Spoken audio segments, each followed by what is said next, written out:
नमस्कार दर्शक बंधु अनुराधा सीरियल आज आपण माने देखिबाकू पाइबे। केतेबेले आर्यन सुइछंती आ अनु कहउछंती मु आसुची गेलु राज अंकल आ माँ तोते बहुत भल पांती तांको कथा मानि चढ़िबू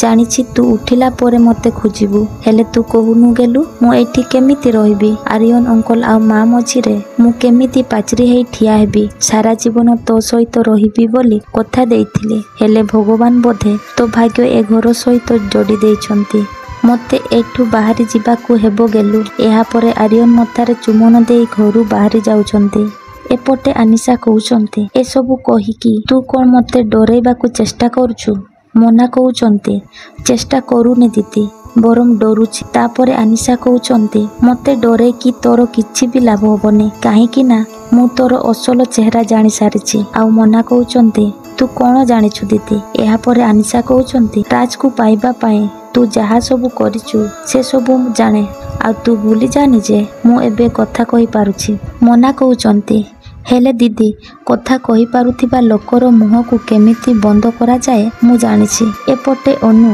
ए सबु कथा को बाहर थाई सुनुछंती। दर्शक बंधु अनु मनांग षड्यंत्र विषय रे जानि सारला परे आर्यन को धरी पळाइबा उचित ना निज अधिकार पाई लढाई करिबा उचित कमेंट रे जणेबे।